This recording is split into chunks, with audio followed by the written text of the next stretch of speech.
So next speaker is Dr. Eugeni Mersin from Tolyatti State University in Russia.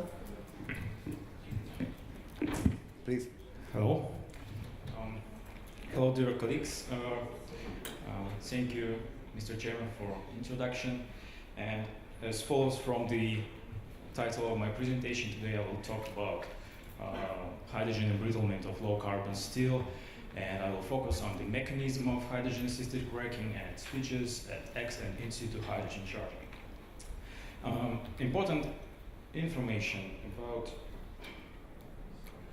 about mechanism of hydrogen-assisted cracking can be obtained from fractographic data. Low-carbon steels embrittled by hydrogen usually demonstrate transgranular cleavage or quasi-cleavage fracture surfaces. Cleavage is a normal brittle fracture mode for these steels. For example, it operates at low temperature embrittlement, and it's well established that cleavage cracking occurs along low index crystallographic planes, so it produces one or few flat facets within one grain. On the other hand, quasi-cleavage is unusual for such steels, and actually it operates maybe only at hydrogen embrittlement, and it has unique morphological and topographical features. And in our recent study, we found that some quasi-cleavage facets have these specific smoothly carved profiles. Why it's important? The carviness of facets implies that the path of the crack producing them is not so strictly limited by crystallography like it is in the case of cleavage. Otherwise, these facets will be flat, just like cleavage ones. Thus that the mechanism of their formation is not really clear. It has been supposed in the literature that quasi-cleavage surface can be formed by a sort of microvoid coalescence process, which in turn can be facilitated by hydrogen in different ways. We can hear the options.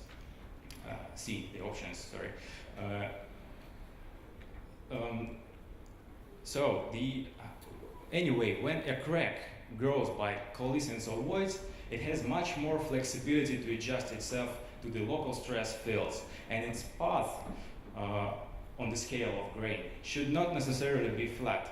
So the involvement of microvoid coalescence into the mechanism of hydrogen-assisted cracking can probably explain that carviness of quasi-cleavage facets.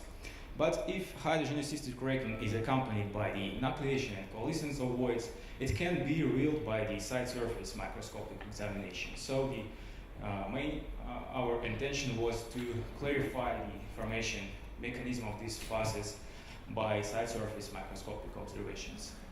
In our study, we used simple, commercially available low-carbon steel. We prepared some flat through-notched specimens. We annealed them in a vacuum, and finally we got this coarse-grained ferrite-pearlite microstructure. At first, we tried to investigate the crack growth process by the real-time side surface observations, just right inside the scanning electron microscope. We recharged our specimens with hydrogen by cathodic hydrogen charging. Further, I will call these specimens as ex situ charged specimens. Then we placed them into the tensile module, which were installed inside scanning electron microscope, and after evacuation, we tensile tested them. At first, I would like to demonstrate the video of the crack growth process in the reference specimen, which was not subjected to hydrogen charging. As you can see, at first, the plastic zone formed at the notch, and then a few micro cracks nucleate in the vicinity of the notch. And finally, the main ductile crack propagates from the notch to the opposite side of the specimen. At higher magnification, on the video obtained at higher magnification on the similar specimen, we can see that crack growth process is accompanied by voids, nucleation, and coalescence, and also by intensive plastic deformation, as is evidenced by numerous slip lines surrounding the crack tip. And the fracture surface in this case was completely ductile, and it was featured by typical dimples. In the case of the fracture process of hydrogen charged specimen has distinct features.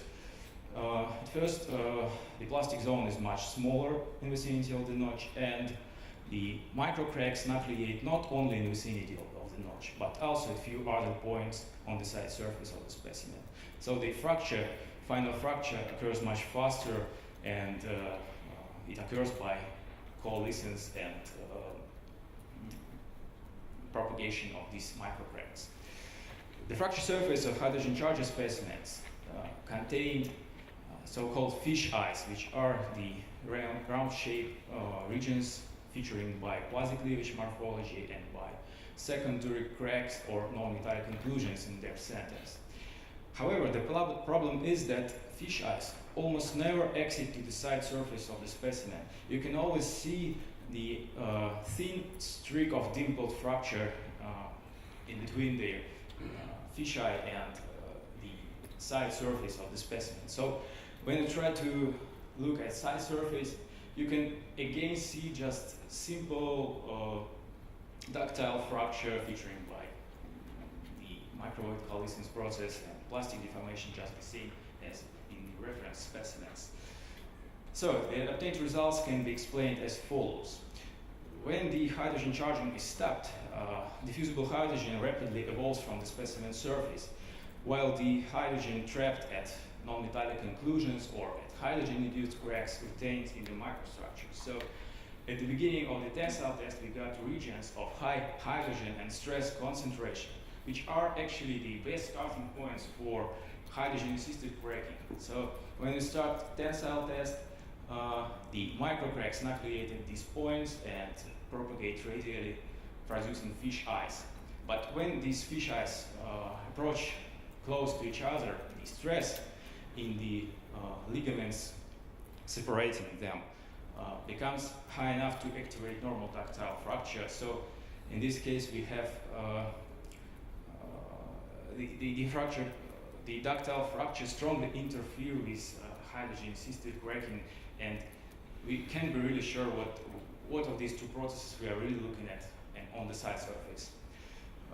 That's why ex situ hydrogen charging, the using of this kind of charging is not really a good idea when you try to investigate hydrogen-assisted cracking. We can catch it if we provoke cracking on the side surface of the specimen. We can do it if we maintain high hydrogen concentration on the side surface, and it can be done by in situ hydrogen charging. Unfortunately, we were not able to do this test inside scanning electron microscope, but even post-mortem examination provided us interesting results. We performed this test outside of scanning electron microscope using regular screw-driven frame. These material and specimens were the same, and the electrolytic cell was mounted on the specimen body. The current density in this case was much lower to avoid any blistering or hydrogen-induced cracking. And hydrogen charging was started simultaneously with tensile test and occurred until fracture of the specimen. In this case, fracture surface was completely brittle, and it was completely presented only by quasi-cleavage morphology, which is the same to that of fish eyes in the previous case. And no any signs of dimples were found on this fracture surface. The orientation of river markings on the quasi-cleavage faces in the vicinity of the side surface indicated that cracking occurred from the side surface into the bog. Indeed, on the side surface, the numerous cracks were found, and appearance of these cracks is completely different from that what we saw in the case of ex situ charging. They look much more sharper, and it's clear that hydrogen prevents their blunting. However, when we look at them at really high magnification, we can clearly see that the propagation of this crack, in fact, occurs by coalescence of voids, which size is much smaller than those which we saw on reference and hydrogen ex situ charged specimens. So in our opinion, this observation is good evidence for ductile nature of hydrogen-assisted cracking in the low carbon steel. So, okay, now we can answer the question why some quasi-cleavage facets have this smoothly carved surface. As I already told, when a crack grows by coalescence of voids, it has more flexibility to adjust itself with local stress fields. Then stress distribution should strongly influence the path and the shape of the cracks.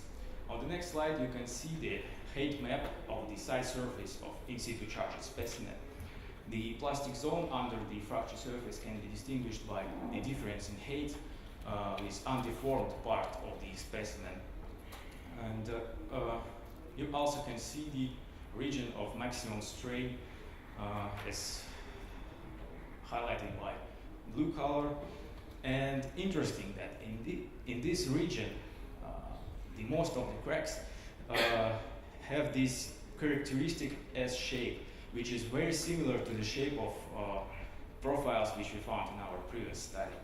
And outside of this zone, in this region, most of cracks have straighter appearance, and we also found similar profiles before.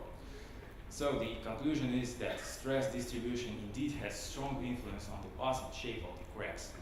Okay, what about influence of crystallography? As follows from the EBSD map, the grain containing this S-shaped crack has only slight gradient of crystallographic orientation, and it is clear that path of this crack strongly deviates from specific crystallographic planes in this grain, and consequently crystallography exerts only minor influence on the path of these cracks. That's why they easily cross the grain boundary without any significant deviation from their main growth direction, or instead, they can easily smoothly twist within a single grain, producing these smoothly carved quasi-cleavage facets. And I will not read these conclusions, but the main point of my presentation is that propagation of the cracks occurs by the nanovoid coalescence process, and this fact determines all the features of this and behavior of these cracks. Thank you very much for your attention.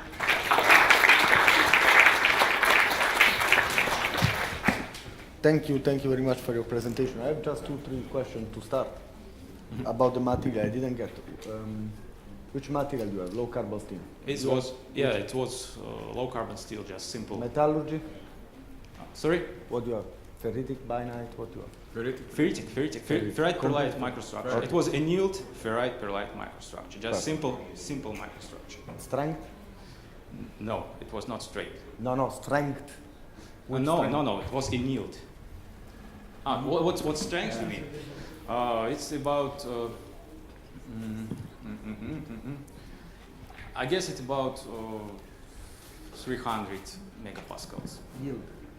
No, it's ultimate straight. The yield was about 120 megapascals.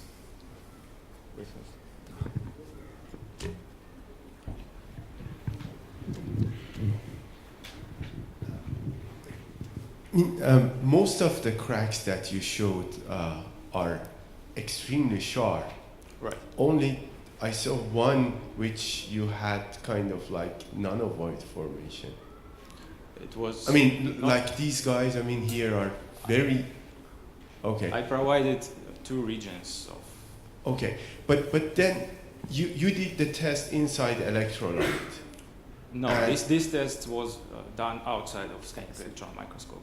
And No, but in situ electrochemical charge. It was during in a 0.5 molar H2SO4 solution. Right. And you take it out after the tensile test and you wash it. Right. But can you also comment on the corrosion effect on those? Because some residual electrolyte will remain during that part, and that can just have some corrosive effect on your surface, Right. and could be interpreted mistakenly. Some of grains were corroded, but not each of No, them. not the grains. What I'm thinking about more or less are cracks and residue of electrolyte which is remaining in the crack until you wash it and Actually, we saw the nanovoids just inside the crack, and we saw some elements of fracture surface which formed by these nanovoids, and these elements were the same to the case when it was not in situ hydrogen charging, just normal elements of fracture surface. The reason that I'm bringing it up is that you're doing exactly similar tests on a smaller scale on cantilevers, which material is completely similar, ferrite. And there we are using kind of electrolyte which is not corrosive at all. It's a borate buffer, right? Doesn't show any corrosion. And then we see very similar sharp cracks, and at the very end of the crack we don't see any sign of nanovoid formation. So that raises the question, why so much difference? As I understand, you used iron silicon alloy. Yeah. And I think this is the reason, because iron silicon has very different properties, and you can check the paper of Bernstein in 80s, in 70s, who showed that the fracture mode during hydrogen embrittlement and iron, in pure iron and iron silicon, are really different. In iron silicon you got cleavage, normal cleavage, but in the case of iron silicon you got quasi cleavage. We can discuss this later. Yeah.